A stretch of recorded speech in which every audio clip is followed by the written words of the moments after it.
Hi guys, welcome to Chris Ryan Golf. We're at the Belfry again today in the Ping Fitting Centre, and we're going to do a video looking at the downswing, and we're going to look at something or a fault which I see day in, day out through the academy, which is an open club face on the way down, or maybe more correctly a club face which is not appropriate for the shot we're trying to hit.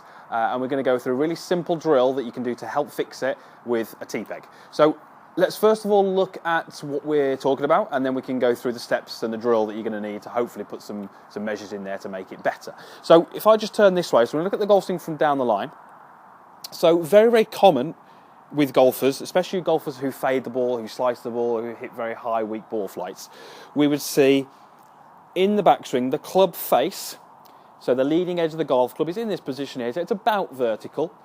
Looking at it from the camera there, maybe slightly this way, but it's about vertical, which is pretty good. You know, I wouldn't be unhappy with that. On the way down, however, they change this position and they get the toe of the club too far back here. We can see that the leading edge is leaning on a slightly different angle, and effectively that club face is open. We can't really say open to what, the path or the target, but it's effectively open. From there, we're normally going to get the golfer either releasing the club extremely early to square the face but with loads of loft, or we'll get the golfer trying to swing that club much more to the left of target in an attempt to sort of get the ball somewhere near their intended result point. So what we're going to do? Well, we're going to use a T-peg, and we're going to use that T-peg to try and help us get this club into the right position. The right position would be pretty similar to where we are on the way back, with the club face around to the leading edge, around about vertical here, and then when the club gets to about sort of parallel to the ground, again about vertical, slightly toed in maybe, depending on your preferences, depending on the shot you're trying to hit, etc, etc. So, T-peg. Hopefully you'll all have one of these, and we're going to take the glove and we're going to pop the T-peg into the back of the glove here. So you can just pop it in behind the Velcro, and we should be able to get that T-peg to pop out the back of the glove there. So really that T-peg is representing the back of my lead hand. In this case, it's obviously my left hand.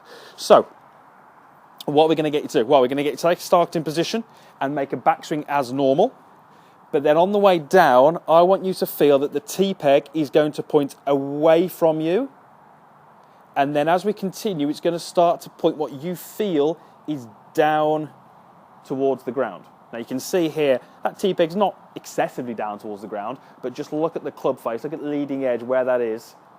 That's not a million miles away from where I want it. The feeling I'm having here is I'm bowing this lead wrist. I'm trying to get that T-peg to point down to the floor. If we could slow the swing down in slow motion with this T-peg in the back of the glove, those of you who maybe struggle with fade slices, as we've said before, would find that from the top, this T-peg points more towards you, and certainly as we approach the ball, a lot more up towards the sky. This here, where I can see all of the back of my hand, T-peg is not far off vertically up and the club face is way open. I see this so often, day in, day out of the academy, and I say from here we're going to get the golfer trying to release it really early, trying to get the leading edge square to target, or they're just going to swing excessively left in a hope that that ball's going to move left to right but finish somewhere near target. So I would first of all advise that we take a starting position and we rehearse this movement. We're going to go up to the top and we're going to work the T-peg away and down.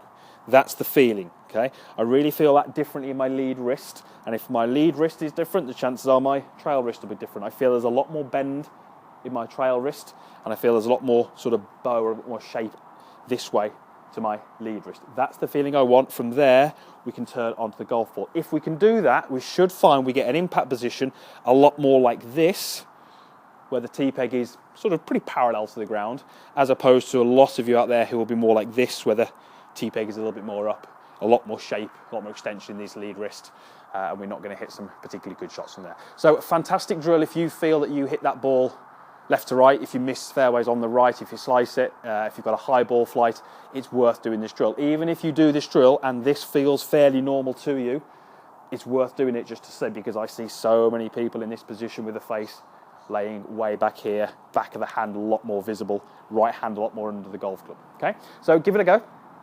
I'll just go ahead and hit one here. I'm going to do it as a drill, which I'd like you to do, so we'll see it in slightly slow motion.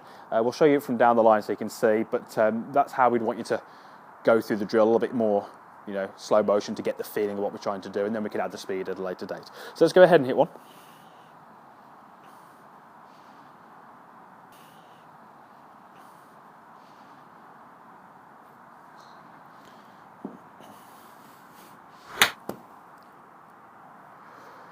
Okay, so we should all have a T-peg in our golf bag, so we can all do this drill, but it's really, really good for those of you who hit that horrible left to right slice shot. So thanks for watching. If you liked it, give it a thumbs up. Post your comments down below in the box. I'll try and do my best to respond to as many as I can. And if you haven't already, please subscribe to the channel. All these videos are free. They're designed to help you play a bit of golf, understand the golf swing better, and ultimately, yes, enjoy the game more. So thanks for watching, and we'll see you again soon.